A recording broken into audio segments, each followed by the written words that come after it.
Annie, for our listeners and viewers, inclusionary housing, inclusionary zoning, what does that actually mean, and what does that look like when you deliver it and when you do it? So essentially, inclusionary zoning is a policy lever that local councils can use to recognise that affordable housing is a community infrastructure, important piece of community infrastructure, and through requiring developers when they're building new housing complexes or subdivisions, there is a minimum level of affordable housing that is required to be delivered on site. They're able to ensure that they are delivering for future provision and able to tackle their existing housing needs. Inclusionary zoning is important because it provides the opportunity for councils to deliver affordable housing through a mixed tenure approach. So it enables a diverse provision across a district area rather than new provision being in areas that perhaps may have higher concentrations already of social housing. So it essentially is ensuring that the future housing makeup or landscape of a district area is mixed and balanced, and ultimately a sustainable communities are created. I mentioned previously that mono-tenures, there's lots of evidence to demonstrate that where you've got high concentrations of an existing tenure, whether that's high concentrations of private rent, social housing, or even private sale, owner occupation, where there isn't that diversity, actually there are unintended adverse social consequences as a result. So obviously my background is in the UK, and there are some amazing examples of how mixed tenure communities can actually create that community cohesion, where you've got the ability for a new community or neighbourhood to actually cater for a variety of needs, which makes it more sustainable, which enables that social capital to be generated, and ultimately enables people to thrive and break down those social silos and social exclusion that a lot of people face. Annie, sometimes property developers resist inclusionary zoning. Why do you think that is, and what can we do to convince them that it's a good idea? Inclusionary zoning as a policy tool can be quite controversial. In my opinion, having worked for a local authority, having the responsibility for implementing inclusionary zoning, a key prerequisite to that policy lever is to have a very clear understanding of housing needs. And so that you can ascertain and evidence that actually by not providing affordable housing on your communities, the impact of new housing provision and increasing house prices is ultimately to the detriment of that existing community. So it's a tool to actually bring the community on board that you're serving ultimately as a developer. But obviously that's quite a naive perspective on inclusionary zoning, and there are commercial realities at play as well. And so what is absolutely required where you've got a policy for inclusionary zoning within a district plan or planning policy framework locally is a clear test that it will ensure the viability of a local plan or district plan, so that you can say, developer, we're recognising as a council that there is a critical requirement to provide more affordable housing in our area. This is a key political requirement, but actually we are satisfied that it's not going to adversely impact the viability and deliverability of new housing. And in New Zealand, we have an example where inclusionary housing, inclusionary zoning has actually been deployed, and that's down in the Queenstown Lakes district. And really, there's an ongoing crisis there around key workers who cannot afford to live in the community. Do you have any thoughts on what it might look like if we spread that more broadly across New Zealand? Yeah, I think a key element to the success of inclusionary zoning is that certainty that a developer needs, so that when they're appraising a project or buying land, they know what ultimately the policy requirement will be, and that actually they've got confidence that that policy has been rigorously tested, and there's also flexibility, in my opinion, for that policy to be implemented. So, you might have projects where there is a key requirement to increase the infrastructure and provide that infrastructure, whether that's capability building or actually extending infrastructure that isn't serving the site currently. There has to be a way up and a balance between the policy objectives across across the piece, in my opinion. So whether that's affordable housing being delivered, whether that's a new road network or a new school or a new new other policy or infrastructure requirements, and so that you're, like I say, you're ensuring that you're mitigating against the adverse impact of inclusionary zoning on your project. Internationally, there are a broad range of ways that inclusionary housing, inclusionary zoning works in terms of the mechanism for delivering. In the New Zealand context, with Queenstown Lakes, it can be either a monetary consideration or the transfer of land at nil cost. Can you walk us through the way that can work in application in the market?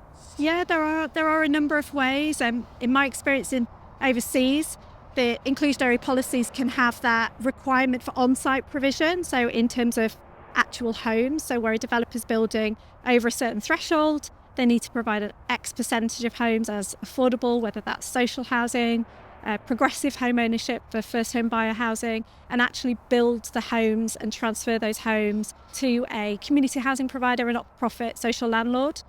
In other instances, inclusionary zoning can take the form of providing the land in lieu of the housing, or in certain circumstances as well, which I think is a really holistic tool that councils can use, is where they have a policy requirement but recognise actually in the broader context of a site and meeting the housing needs for a local area, perhaps there's a high concentration already of social housing.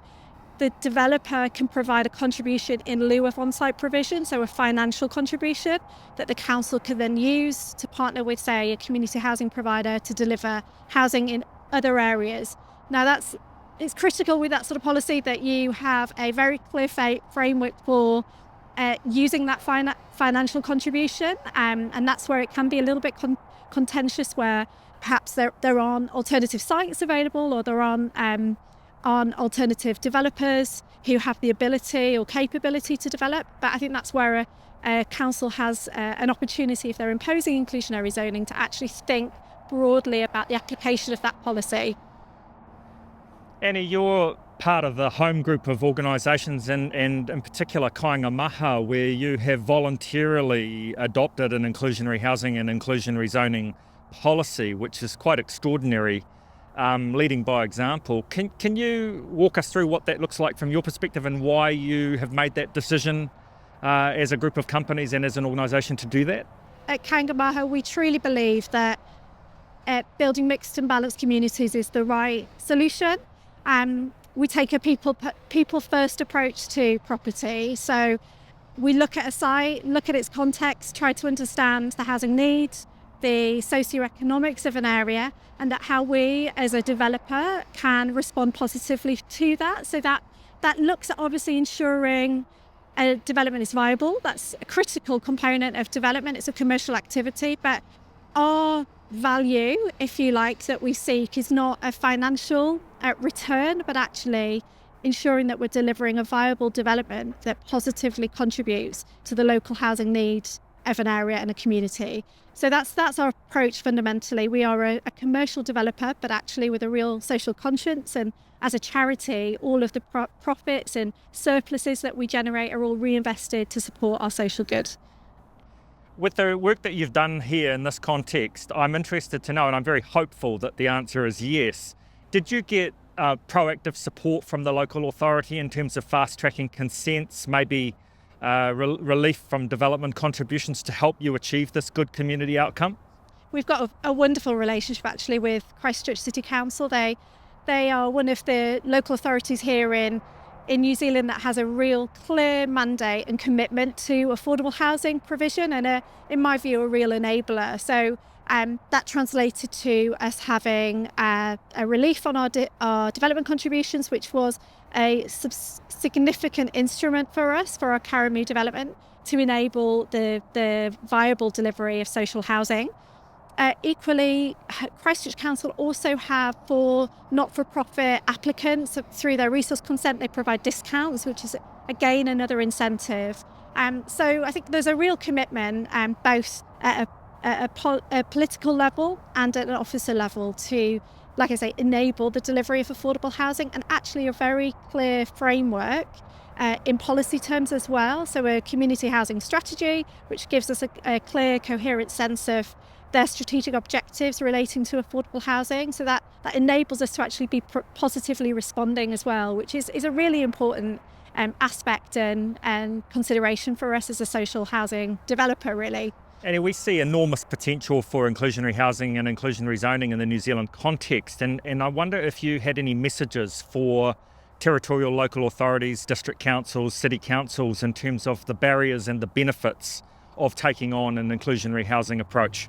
Yeah, I mean, I think fundamentally, a local authority needs to understand that they have a responsibility to meet the community needs of the people that they're serving. And where there is a mentality within a local council that they're recognising community housing, affordable housing, housing across the continuum actually is a critical infrastructure piece, then that changes your mindset, because then you understand actually we have a district plan, we have a spatial strategy that needs to, under the NPS and national planning framework, needs to evidence and demonstrate that they're meeting the current and future housing need and economic needs of the area. Then actually when they're recognising housing as a key component of infrastructure that needs to address the needs of all of the sectors and cohorts within that continuum, then why would you not have a policy tool or a framework to ensure the delivery of that? And actually you're providing a service to your community, because, for example, you're providing social housing for those that are in desperate need. That's the acute end of need. You're providing housing for your key workers, whether they're your hospital staff, your teachers, your paramedics, your retail workers, care workers, whatever that key worker definition is for your local context. You're providing housing for them that actually builds the economic strength or safeguards, if you like, the economic strength of your area, and you're providing housing for people who can afford to live and purchase their own homes or rent their own homes, who are contributing economically as well to your community. So I think when you see it as a key piece of infrastructure, just like transport, just like education, like social care, then actually you recognise the need to have a real clear framework to deliver against that. Drawing on your international experience, can you help us understand, was inclusionary housing, inclusionary zoning supported at just a local government level, or was it centrally legislated?